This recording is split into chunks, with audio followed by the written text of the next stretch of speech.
The following announcement has been paid for by the New World Order.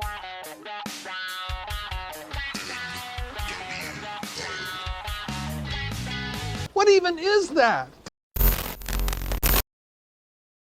These videos are satiric reviews. You don't have to agree, but don't bitch about it.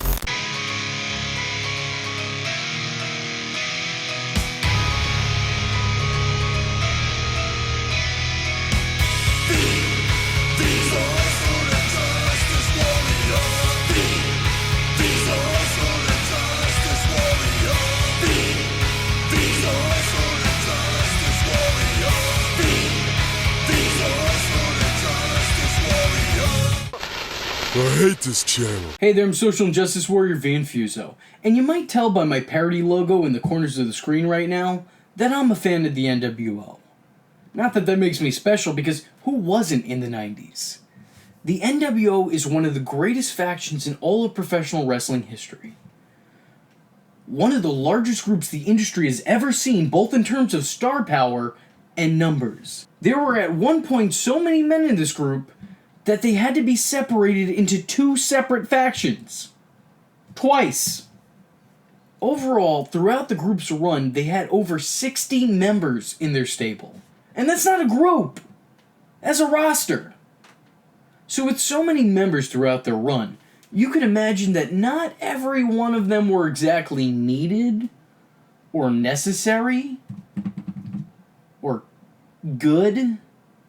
So I'm here to give you the worst NWO members, according to me. I know a couple are going to make other people's lists. I actually checked through the list that several other YouTubers made, and I'm surprised that a couple of the people I put on mine have somehow avoided theirs. It's also strange because some of people's quote-unquote worst members of the NWO would be on my list of best members of the NWO. So that's right, you're not going to find the Disciple here. How dare you? How dare you? Show some respect! Anyway, I'm here to give you the worst NWO members. Feel free to tell me how wrong I am in the comments, because, spoiler alert, everyone loves VK Wall Street. What am I talking about? I want to first start things off by giving an honorable mention to Eric Young. Eric Young, who WWE fans might know from his group Sanity. Or might not know at all because he never gets any TV time. He wasn't a member of the NWO per se, but instead a member of their TNA incarnation, dubbed The Band. Now, in a perfect world, this would be good. If you're bringing back the older, less mobile members of this legendary stable, then it's a good idea to have younger, up-and-coming talent get the rub and essentially have the torch passed to him. But that's not what this was. Really, Eric was made to join the stable so that the band could have someone in their clique who could actually work. He didn't gel well with the team and didn't really do all that much, so there you go. That's it. NWO Sting. Let me start off by saying no, I'm not talking about Wolfpack Sting, the red and black. I'm talking about NWO Sting. The worker that they got is a Sting impersonator for the original NWO. And while yes, I'm aware that he made a name for himself in Japan as a member of NWO Japan, I'm talking about here in the States, the group's original incarnation. He was pointless. Yes, he played a vital role in turning Sting into NWO's #1 enemy and kicking forth the Crow character that so many people love, myself included. He was brought on board to fool fans and roster members alike to think that Sting was now working with the enemy, which would eventually culminate in a match at War Games which saw their fake Sting, or Stink as many people would affectionately call him, meet face to face with the actual Sting. This would end with everyone realizing the ruse and who the real Sting was. Past that, there was no reason for the character to stick around on TV for a couple more years. No reason. From there on, he was really only used for the NWO to mock the real Sting in promos, or to be one of the many bodies Sting eventually laid out. I mean, you could have still got the guy a contract and switched his gimmick when the hoax was exposed, but instead he just kept floundering in Crow face paint. After that, switch the gimmick. Give him a different name. Give him a different look. Give him a different character.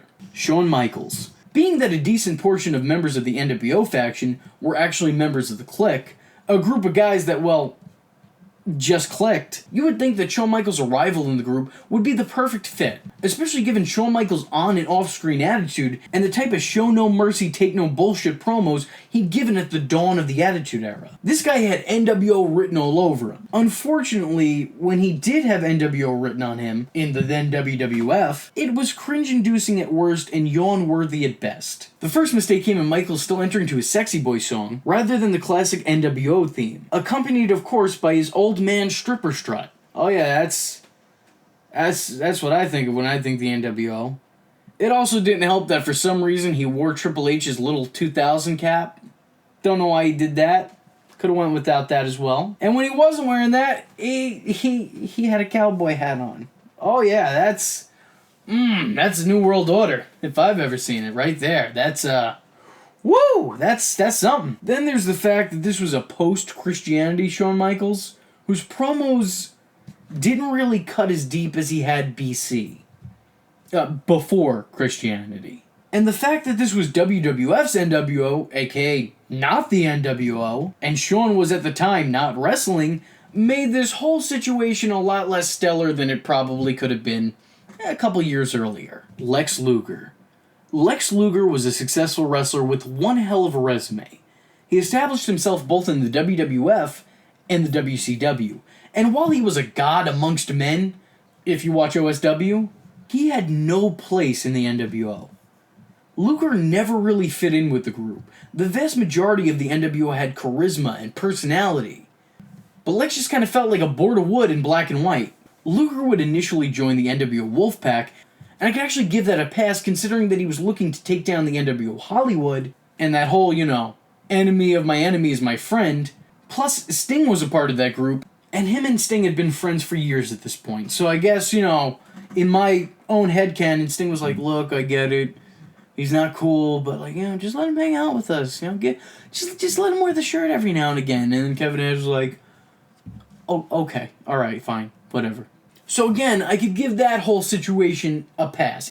Even though he looked incredibly awkward hanging out with Conan and Kevin Nash, I'll give that a pass. I could bend my suspension of disbelief. Yeah, it seemed a little weird seeing him flash the Wolfpack sign, and yeah, I don't think he'd be the first guy you'd invite to a party. But it made even less sense when the NWO Wolfpack and the NWO Hollywood would fuse together to make the NWO Elite, and they'd take Luger with them along for the ride. It just didn't work. He was just too clean and boring for this band of invaders. Louie Spicoli. I grew up in the era of the Monday Night Wars, and I was a WCW fan through and through. And I don't really remember Louie Spicoli, let alone his time in the group. I know, I must not be a true wrestling fan if I can't remember this one person. I think Louie only worked with the group for about a month due to his untimely death. And during that time, he worked as Scott Hall's lackey in a feud against the aged Larry Zbyszko. That was his run. The Harris brothers. Ron and Don Harris have been everywhere. They've been to WWE, ECW, WCW, and they've wrestled under various gimmicks, to varying success. Some might remember them as the Bruise Brothers, or the Blue Brothers. Others might remember them as the DOA, or maybe even Creative Control. But no one wants to remember them as members of the NWO. They were two guys who were utilized more as props and warm bodies in a roster big enough to fill a small city. They'd finally wrestle under their real names when acting as Jeff Jarrett's bodyguards in the NWO 2000. And yeah, sure, this was a terrible incarnation of the team, but their inclusion to the group has to be seen at least as a small reason as to why. The two demonstrated no real personality, and as usual, were regulated to the background of promos and front and center for group beatdowns. I think they could have worked fine being Jeff Jarrett's bodyguards on their own, but when it all came together for the NWO 2000, it wasn't good. It didn't work. Booker T.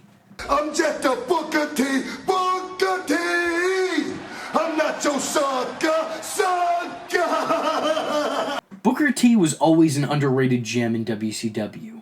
He had a way of captivating audiences for years, and his best years, at that point in time at least, were spent as a babyface. And it was for this very reason Booker T never joined the group back in WCW. So it was pretty head-scratching when WWE decided to put him in their version of the NWO. Booker didn't really fit in with the likes of Big Show, Kevin Nash, and X-Pac. But to be fair, even that pairing didn't feel as comfortable in the roles as they had been in WCW. Still, Booker T stuck out. Booker was pretty much only put in the group for the occasional laugh. But this music, man, this wah wah wah wah wah wah wah wah wah wah wah wah. Look, that ain't me, bro. Nah, that ain't me. Okay. His time in the group would be cut short after a newly returned HBK would kick him out. Literally. Luckily, Booker T would rebound from this, following his lackluster run with the NWO by being in a career-defining tag team with Goldust, which was an odd couple pairing that could rival the likes of the Rock and Sock Connection. David Flair and Torrie Wilson.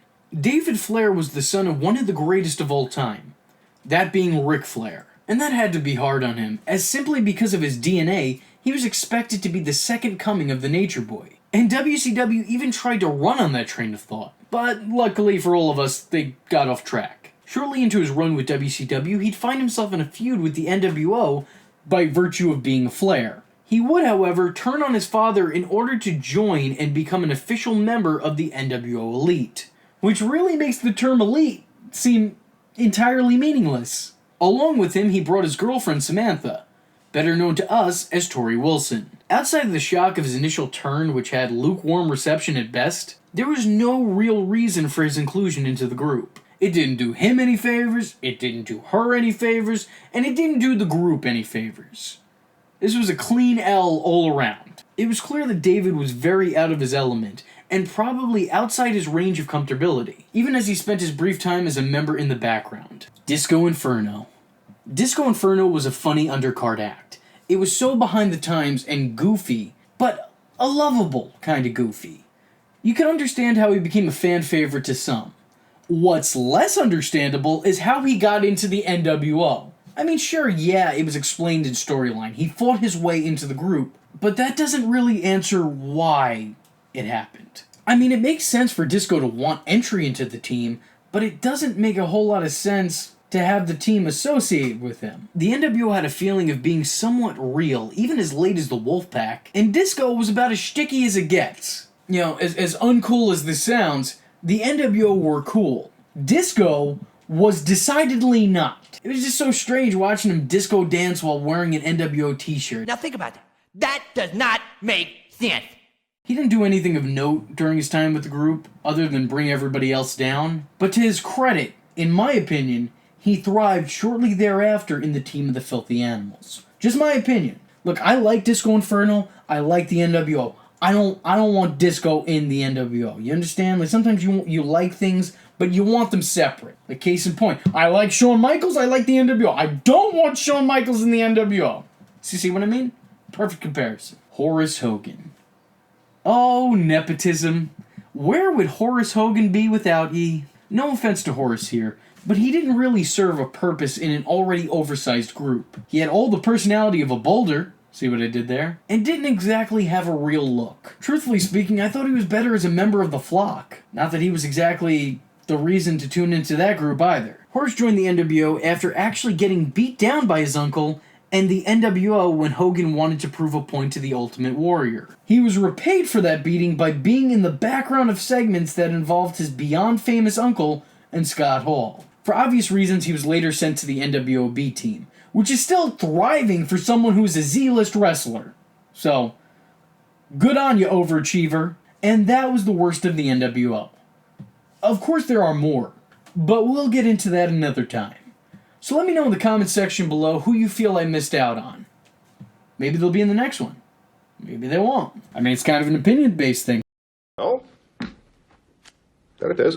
Well, let me tell you something, brother. You're watching the Social Injustice Warrior v. Infuso's channel, dude. So if you like the words that came out of his mouth hole, and you too want to become a VTard, don't forget to like and subscribe, and click that little bell icon to get updates and notifications. Ooh, tell him what up, Mach. Ooh, yeah. Follow the man on Twitter, yeah, because we all know it's not stalking if it's on the internet, yeah. Join the madness by joining the Discord, and if you have a moment of time and a free dollar to spare, head over to the SIJW's Patreon, dig it, where you can request videos, get exclusive videos, and early access to content, yeah. Or go down to PayPal, where you can buy the shirts, brother. But most importantly, just remember, if you're not tuning in, then you're missing out.